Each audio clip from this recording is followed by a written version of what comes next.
try and put this whole issue in perspective, especially with issues regarding security. And I would want to speak to a security expert who has joined us in studio to try and focus the discussion with just a few hours to the voting. Good afternoon, and thank you very much for joining us. Good afternoon, and thank you for having me. Should we be worried with this development in the Ashanti region where some thumb-printed ballot papers, although the police say it is fake, should we have any concern at all? Well, we have every reason to be worried. I mean, because we have fake currencies in the system that are being spent by the day. But that notwithstanding, it is very important, and as a matter of national security concern, we try as much as we can as a people to draw a thick line between national security issues that has to do with the safety of all Ghanaians and politics. Unfortunately, we seem to have constricted national security issues to politics. In the first place, anytime we have issues of this nature coming up, especially over the weekend with the purported seizure of guns, yes, we have the political parties coming out with statements. But it is the police that has to come out with those statements after conducting their investigations. So clearly, unfortunately, the political parties, they have become investigation machines on their own, which is not the way to go, because this has the potential of inciting violence, making people feel they have been wronged, and the only way to right the wrongs perpetrated against them by others would be to also perpetrate wrong. And we also have an issue with some politicians preying on the fears of the ordinary people and making it already enhancing the artificial tension that is already brimming in the air. But does that not mean then that the police is not being proactive? Because if the news breaks that such and such has been seen somewhere, why does it always have to take the political parties to be first to either deny or accept or point fingers? And then the police almost always seem to be lagging behind in coming out with information. No doubt, but I cannot put the blame squarely on the police hook, line and sinker. Though in recent times, I have personally raised legitimate concerns over the conduct of the police with regards to issues like this and their early response. But that notwithstanding, I think a lot can still be done with the police, so they don't just respond early, but make the people understand that indeed they are up to the task. But you know, politicians, I mean, sometimes they get very crafty, and we're just left with a few days to election. Even when the violence fled outside Nana Akufo-Addo's residence, on that same Sunday, the two political parties issue statements. But you know, we have security protocols on the ground. They don't have to be quick to issue statements because they feel like. A lot of investigation would have to be done. Due diligence would have to be taken into consideration. But security Sunny, protocols and mechanisms on it looks as if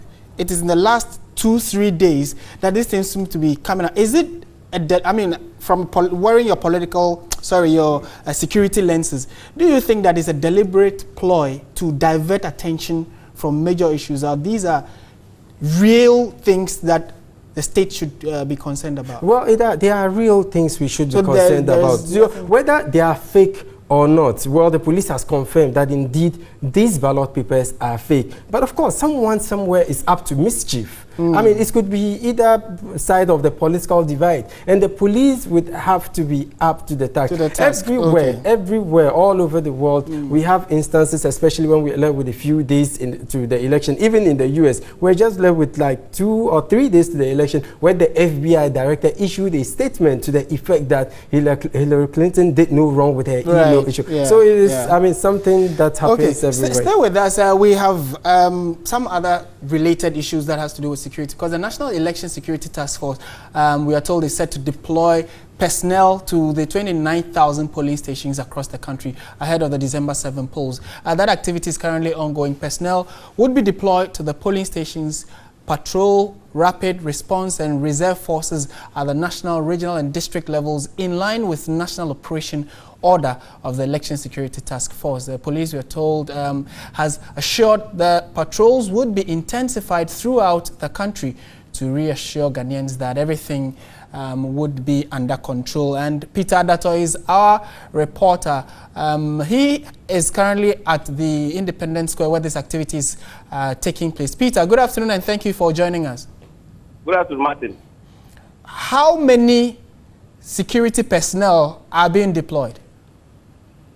According to the original plan, they're supposed to deploy 2,000 security personnel today to the various regions as police station officers. But this was supposed to start at 4 a.m. This morning. But currently, not a single vehicle has moved from the Independence Square, and not even 1/3 of the total number expected are here.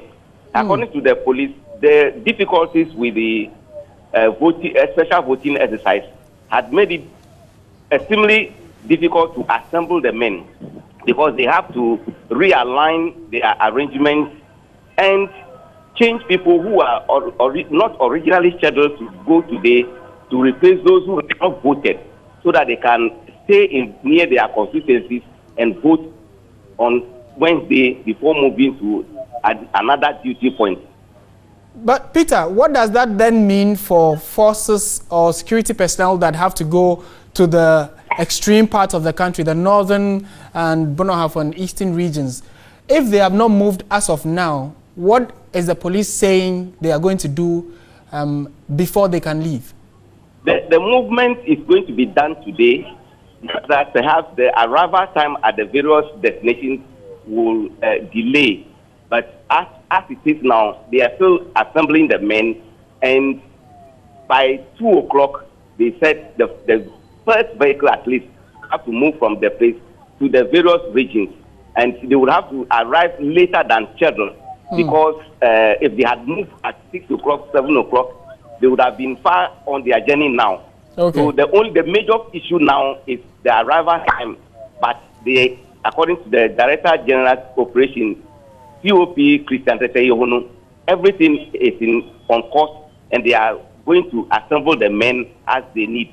Okay. Again, another information he has given us is that some personnel have been granted permission to go to the various regions where they have their voting rights to go and vote.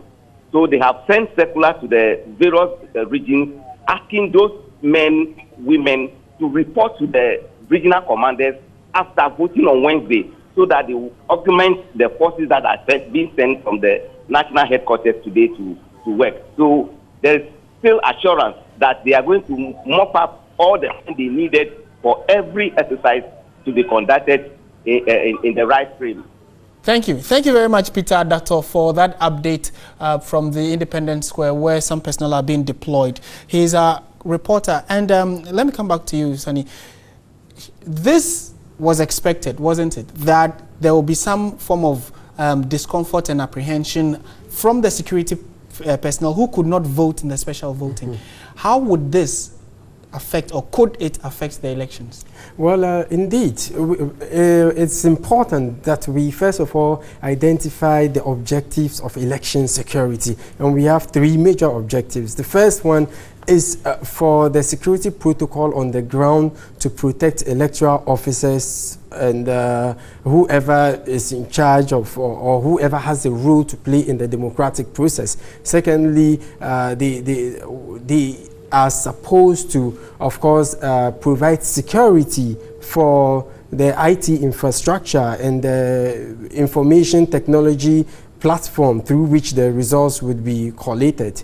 Also, they are supposed to ensure that the tangible infrastructure is also protected. The Electoral Commission, all competent jurisdictions that have a role, either small or big, to play in the democratic process. But that notwithstanding, it is important that we identify the critical role of security services in ensuring that we have an election that is incident-free. And in an election year, we have 3 pronged phases. We have the pre-election, the election day mechanism, and the post-election. Okay. As it starts now with the pre-election, we have had the IGP going to all regions in the country to assess the preparedness of the police towards ensuring that we have a peaceful election. They have also met with political parties, youth groups, and in even May this year, the police service, together with the political parties, appended their signature to the effect that they are not going to allow the activities of vigilante groups within their fold. But that notwithstanding,